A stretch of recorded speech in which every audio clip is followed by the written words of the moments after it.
परम पूज्य डालगणी का आज वार्षिक महाप्रयाण का दिन है, वार्षिकी का दिन है। और आज के दिन लाडनों में उनका महाप्रयाण हुआ था। उनके महाप्रयाण हुए को आज 113 वर्ष 113 वर्ष संपन्न हो गए हैं। डालगणी का मनोनयन भी पूर्व आचार्य के द्वारा नहीं हुआ, मानो धर्म संघ द्वारा। और कालू जी स्वामी बड़ा रेल मगरा मेवाड़ वाले थे, उस जमाने में एक प्रमुख संत थे, वरिष्ठ मुनि थे। उनके द्वारा लाडनों में फूल फगर की जो वो मकान का जो कमरा, जो स्थान, जो भी वहां मीटिंग संगोष्ठी में डालगणी का रात के समय यह मनोनयन निर्णय हुआ था। तो डालगणी 12 वर्षों तक आचार्य पद पर लगभग रहे थे और तेजस्वी आचार्य के रूप में वे ख्याति प्राप्त हैं। और उनके उत्तराधिकारी कालूगणी हुए थे। तो कालूगणी को उत्तराधिकारी बनाने वाले वो डालगणी थे। तो डालगणी का एक अवदान, बड़ा अवदान हम यह मान लें, उन्होंने धर्म संघ को कालूगणी जैसा आचार्य दिया था, यानी उत्तराधिकारी बनाया था। यह उनकी कृपा उपकार डालगणी का माने। हमें धर्म संघ को कालूगणी मिले तो डालगणी से मिले हैं। तो डालगणी का जन्म मालवा, उज्जैन नगरी में हुआ। हमारे धर्म संघ में आउट ऑफ राजस्थान जन्मभूमि है तो एकमात्र डालगणी की, बाकी सब आचार्यों का जन्म स्थान राजस्थान है। आउट ऑफ राजस्थान मध्य प्रदेश मालवा एकमात्र डालगणी का ही वो जन्म स्थान है। मध्य प्रदेश को मानो सौभाग्य मिला, मालवा को, उज्जैनी नगरी को, डालगणी वहां के हैं। और उन्होंने दीक्षा ली, वो भी आचार्य प्रवर के किसी के हाथ से नहीं ली, एक मुनि जी के हाथ से ली। वो मुनि जी भी मानो इतिहास में धन्य हो गए कि डालगणी के जीवन के साथ हीरालाल जी स्वामी, वे उनके दीक्षा दाता थे। तो उनका नाम भी 7वें आचार्य के इतिहास के साथ मानो जुड़ गया कि 7वें आचार्य श्री के दीक्षा दाता मुनिश्री हीरालाल जी स्वामी थे। और इंदौर भी जुड़ गया कि डालगणी की दीक्षा हुई कहाँ, जन्म मान लो उज्जैन का, तो दीक्षा भूमि इंदौर उनकी दीक्षा भूमि थी। इंदौर का भी इतिहास जुड़ गया कि 7वें आचार्य श्री की दीक्षा भूमि इंदौर है। और वे जयाचार्य के आचार्य काल में दीक्षित हुए थे। विक्रम संमत 1954 में हमारे धर्म संघ के छठे आचार्य श्री मानक गणी का चतुर्मास चतुर्दुर्ग यानी सुजानगढ़ में था। छापर से पास में सुजानगढ़ है, वहां चतुर्मास था। उस चतुर्मास में परम पूज्य मानक गणी को व्याधि ने अपने पास में जकड़ लिया था।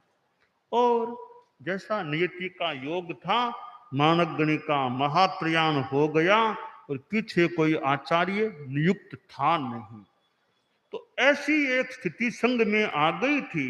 उस स्थिति में उस समय फिर यह विक्रम संमत 1954 में लाडनों में कालू जी स्वामी बड़ा रेल मगरा के द्वारा डालगणी का नाम आचार्य के रूप में घोषित किया गया था।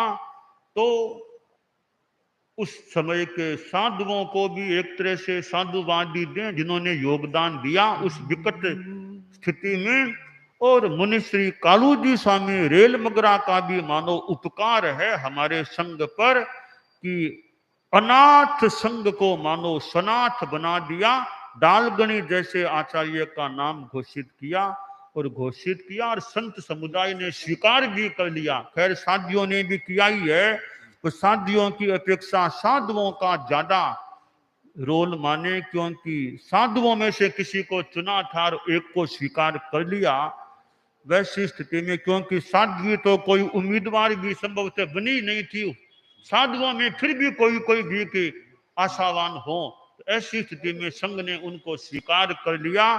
तो कालूजी स्वामी बड़ा का भी हमारे धर्म संघ पर उपकार है इस माने में। और डालगनी जैसे मानो सक्षम एक व्यक्ति मिल गए जो हमारे संघ की बागडोर को संभालने वाले बने, और 12 वर्षों तक उस बागडोर को अपने हाथ में रखा था। और कच्छ के लोग, कच्छ में डालगनी ने मुनि अवस्था में यात्राएं की थी। कच्छ प्रदेश की 3 यात्राएं मुनि अवस्था में की, और यात्रा में प्रभाव भी रहा। कच्छी पूज के रूप में प्रतिष्ठित हुए, और अनेक प्रसंग उनकी कच्छ यात्रा के हैं, जिसमें अमरसिंह ऋषि का भी है। वीरचंद भाई तो थानकवासी परंपरा का व्यक्ति था। चर्चा वार्ता चली, चर्चा हुई, चर्चा के बाद उसने तेरा पंथ की गुरु धारणा स्वीकार की। एक थानकवासी परंपरा के भाई को चर्चा वार्ता के क्रम के बाद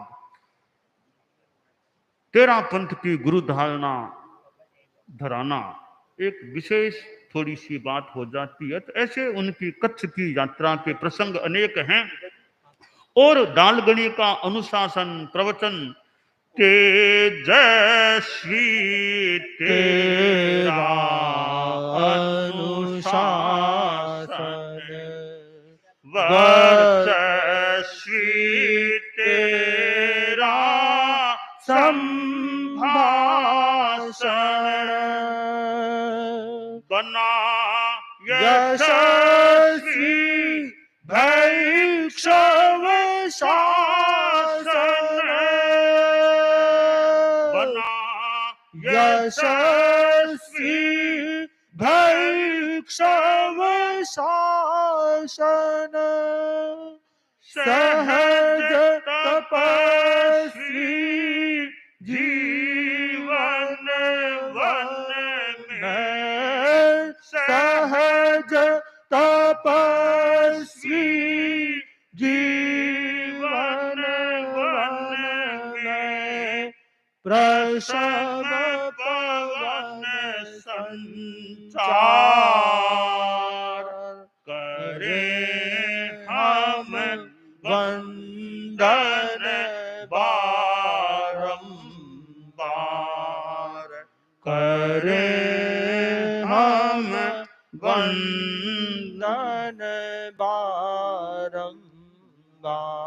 डालगनी का अनुशासन तेजस्वी था, उनका व्याख्यान भाषण भी अच्छा वर्चस्वी, और भैक्षव शासन यशस्वी बन गया कि आचार्य ऐसे उस विकट स्थिति में हमें मिल गए डालगनी जैसे, संग भी यशस्वी हो गया। और सहज तपस्वी जीवन डालगनी का, उसमें भी जितना था उतना प्रसम पवन का संचार भी था।